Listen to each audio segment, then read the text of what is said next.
asalaamaaleykum fàttewuma kenn maa ngi nuyu ñëpp seen tur ak seen sant rawatina diaspora bi nga xam ne fii laa dëkk tey nag duma dugg ci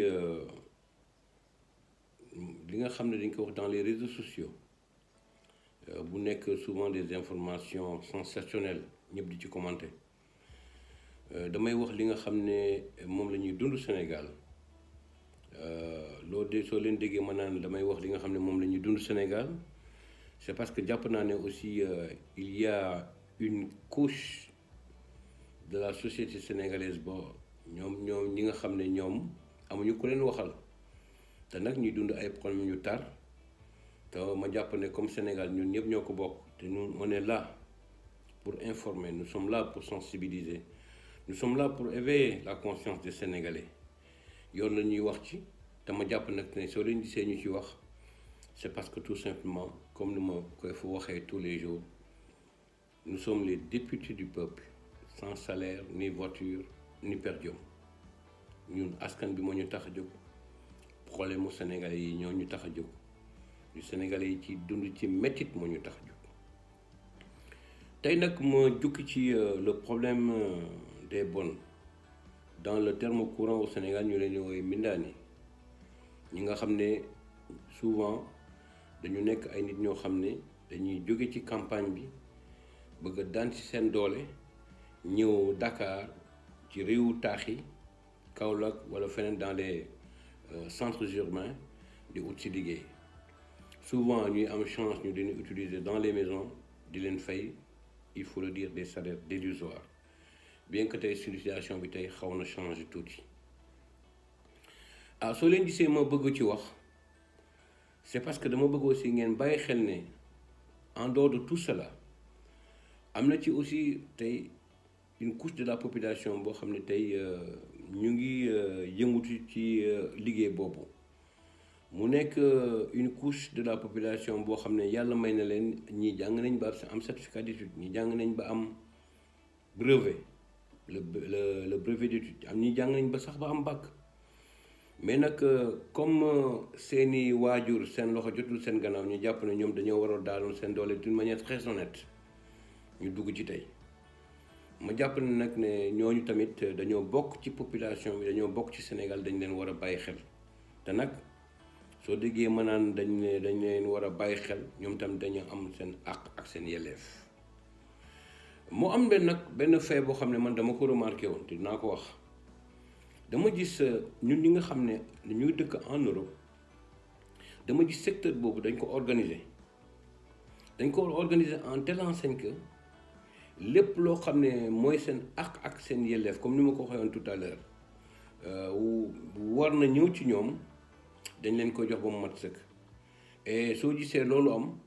c'est parce qu'il y a eu une implication de la part de l'État, de la part du gouvernement ba pare ñu rattaché leen directement au niveau du ministère de l'emploi te nag nañu jàpp ne ñooñu duñu ay employés yoo xam ne dañoo war a tamit ñëw rek sur la base d'un contrat verbal ñu war a ñëw jël leen ñu leen di utiliser ci kër yi ñuy liggéey rawatina ñi nga xam ne dañuy nekk ci kër yi di fanaan ñu leen di liggéeyloo du matin à 23h te amul fu muy yam ay nit lañu comme ni ma ko waxee tout à l'heure ils font partie de la population autant pour moi elles font parce que am na ay góor aussi ñu koy def waaw yaakaar naa ne encore une fois état bi war na mën a taxaw def ci ay njàngat organiser leen ba nga xam ne ñoom tamit ñu porter les jeunes te dama jàpp nag Sénégal fii mu toll tey avec les nouvelles technologies de l'information de la communication ak jumtuwaay yi nga xam ne tey am na ci monde bi ñi teg seen bët état bi ci biir pexeem ak ci biir possibilité am war na leen mën a organiser ba nga xam ne ñooñu tamit li nga xam ne ñu ngi koy def ñu gis seen bopp parce que ay Sénégalais ñu gis seen bopp parce que nag nañu jàpp ne nit day liggéey mais ci biir liggéey boobu mu liggéey dina dem ba nga xam ne dina tële bi mooy dina dem ba nga xam ne dafay jëm mag su jëmee mag yaakaar naa ne war na moom ci wàllu bopp am loo xam ne dina ci mën a suturlu te ma jàpp ne seen àddina soo ci nekkee li wane li mën a confirmer sa dignité mooy li nga xam ne wóor na la am nga ko te yaa ngi ci sutur la te yàlla rekk tax. Dans la première partie de ma vidéo loolu laa ci bëggoon wax te soo gisee aussi may alerter may conscientiser may informer c'est parce que dama jàpp ne ñooñu tamit ci Sénégal la ñu bokk. Sénégal la ñu bokk parce que li ñuy vivre comme injustice benn bu dul ñaar gis nañ ko bien que am na ci ñoo xam ne je le dis encore une fois am na ci ñoo xam ne jubuñu am na ci aussi ñoo xam ne jub nañu comme rek ni ñu gisee rek dans le gouvernement de Bour Sall empereur premier ay surgam yi nga xam ne ñii jub nañu ñu ak ñi nga xam ne ndëngate rek la ñuy def sàcc luubal ak fen rek la ñuy def àddina moo tëddee noonu. Je pense que li ma wax ni tey dina mën a permettre Sénégalais yi encore une fois ñi njàngat ko am ci taxawaay rawatina ñi nga xam ne tey ñoom la ñu tàbb ci nguur gi seen empereur bi yore lenge yi ñu koy ñaan encore une fois mu taxaw ci c'est parce que tamit loolu dafa nekk loo xam ne lu am importance la te yoon la aussi ñu wax ko. Ma bëggoon dugg aujourd'hui sur la deuxième phase de ma vidéo. Sur ma deuxième phase de ma vidéo aujourd'hui, je vais parler un peu du gaz. So leen déggee ma ne dama bëgg wax sur le gaz, c'est parce que tout simplement dama jàpp ne suñu waxee ci pétrole bi wax ci or bi wax ci phosphate bi war nañ wax ci gaz bi. Lu tax ma ne leen war nañ wax ci gaz bi parce que tamit dafa nekk loo xam ne Sénégalais yi bëgg nañ ci leeral. Gars il faut ñu jàpp ne su fekkee ne dañoo bëgg toujours di bind di publier encore une fois je le répète 5% de la population sénégalaise ñoo nekk la classe élite soo déggee ma naan la classe élite seen jàng seen xam-xam màcc na suñu bindee ñu xam les 70% de la population sénégalaise sont analphabètes jànguñu dafay yoon ñu informer leen et encore une fois may interpeller buur Macky Sall premier le roi du Sénégal et du Fatick gis nga stratégie de communication soo koy dox jàllul da nga koy changer ngir yàlla dañ la koy ñaan yow mi nga xam ne yaay empereur bi den wax sa ministre yi ñuy dem ci plateau télévision yi su fekkee ne mbir am na ñuy expliquer Sénégalais yi en wolof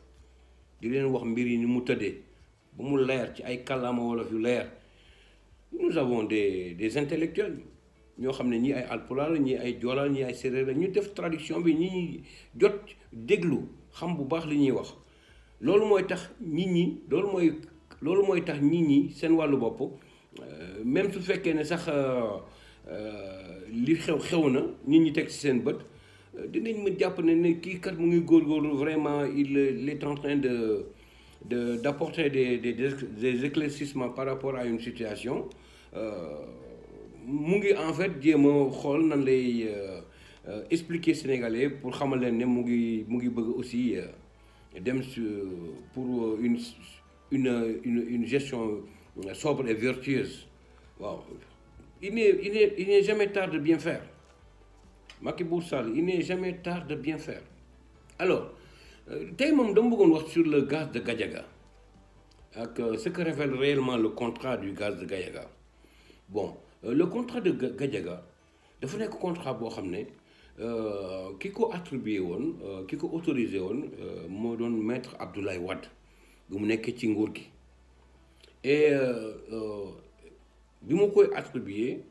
daf ko jox benn société bu ñu doon wax une société bu tuddoon Forteza une société américaine après il y a eu Forteza International Sénégal bon mais nag Forteza dafa lëkkaloon ak benn structure bu ñu doon wax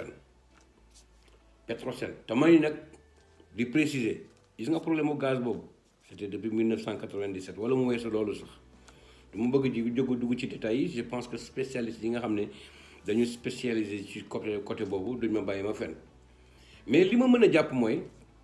ñoom seen wàllu bopp bi ñu leen koy octroyé Forteza mu nekk le puits de Gadiaga 2 c'était en 2004 en 2004 te décret bi moo doon 2004 bar 851 du 5 juillet 2004 si je me rappelle bien su fekkee ne je me rappelle bien ma jàpp ne moment boobu ngeen war a xam ne moment boobu laaj leen ma kan moo doon premier ministre bi Macky Sall moo ko contresigné laaj leen ma kan moo doon fàtte xaju fi le ministre de l'énergie et des mines Madické Niang c'était lui. Gadiaga nag bloc boobu mu ngi nekk ci Thiès ci benn village bi ñuy wax Gadiaga loolu moo tax ma tudd Gadiaga à la suite de cette découverte maanaam bi ñu découvrir jugement gaz de cette découverte am na ci ay recherche yoo xam ne Forteza defoon na ko mooy société américaine boobu ñu leen wax ñoom nag bi ñuy ko découvrir mbir boobu gaz boobu ba pare ñi bëggoon xam affaire importance su jugement boobu maanaam jugement boobu lan la mën a indil lan la mën a aussi indi Sénégal may aussi préciser encore une fois que contrat boobu nga xam ne signé woon nañ ko ak Forteza contrat boobu c'était un contrat gagnant-gagnant te yàlla moom tax di wax ku dee ak sa bàmmeel Sénégal di sonn ci boppam parce que nag dañu jàpp ne ñun amuñu ay moyens yoo xam ne mën nañu permettre ñu explorer ñun ñi nga xam ne yàlla xéwale nañ ko ressource donc dafa nekk yoon ñuy lëkkaloo avec de grandes puissances pour nag mën askan bi mën ci gis seen bopp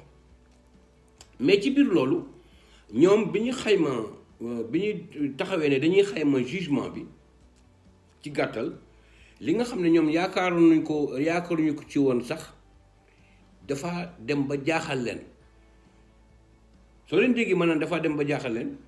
parce que ñoom ci wàllu bopp seen wàllu bopp ils ont découvert que jugement boobu mënoon nañ ci tirer 99,3% de NM3 ci unité de mesure gaz noonu lañ koy xayma mais pour ñi nga xam ne comprendre ñu ko ma jàpp ne war naa mën a jël benn exemple dafa mel tey rek nga ne tey 1 kilogramme wala nga ne 1 litre mais ñoom ñu gis ci 99,3 millions ci 2004 boobu moo tax ma leen di wax de ñoom seen wàllu bopp bi ñu defee exploitation bi jot nañ ci exploiter 19 millions de mètres cubes M3 comme ni ma ko waxee tout à l'heure mais c'était en 2004 waaw bi ñu demee ba mu wóor leen ñoom seen wàllu bopp nekk nañ ci exploitation boobu Sénégal jox na leen autorisation respecté nañ li nga xam ne moom la code minier sénégalais wax ñu dem ba ci biir ñu jox leen aussi beneen jugement boo xam ne moom lañ doon Gadiaga 2A ñoom tamit seen wàllu bopp bi ñu leen di octroyé Gadiaga 2A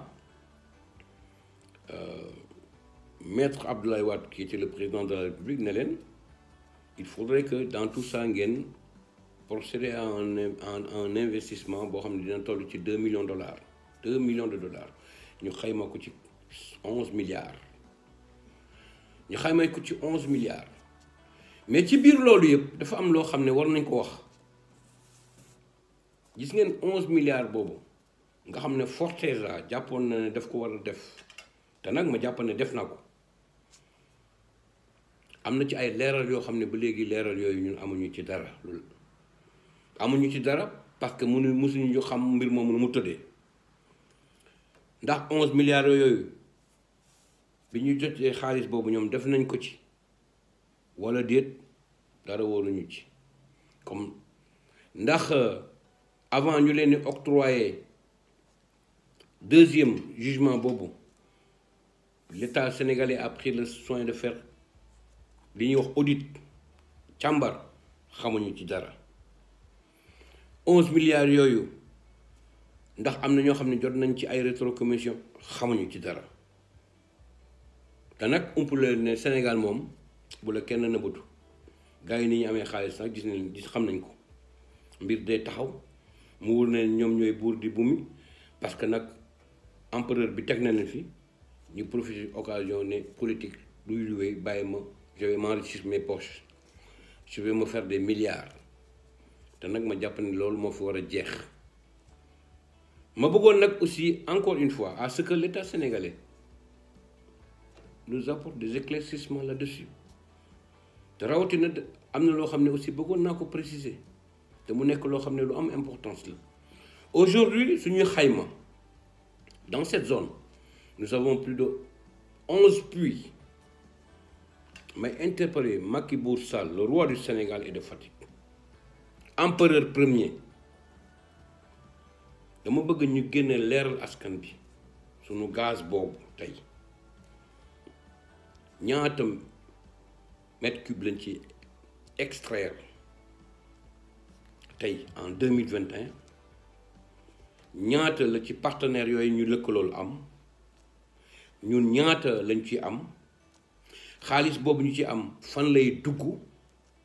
c'est-à-dire ci gàttal nan la ko Sénégal di utiliser te nag ma jàpp ne dafa nekk une richesse boo xam ne ñun ñoo ko moom xaalis boo xam ne ñun ñoo ko moom ñu ci ñu lay sàkku nga ñu indi ci sa gouvernement indi ci ay leeral dem au niveau de la presse wax ci ñi xam te nag encore une fois ma jàpp ne ñoom ñi nga xam ne ñoom nga dénk kuréel boobu ñu nekk ci sa biir gouvernement suñu demee ba ci wax sur les plateaux pour indi leeral askan bi nañu fexe ba invité ay sénégalais yoo xam ne seen xam-xam màcc na ci loolu ñu discuter ci sénégalais yi déglu pour mën a xam mbir moomu nu mu demee. ma leen di sant di leen gërëm di leen souhaiter une très bonne journée. Alexandre depuis Munich, Allemagne, jërëjëf. Abonnez-vous sur votre chaîne OSR Monde et activez la cloche pour ne rater aucune de nos prochaines vidéos.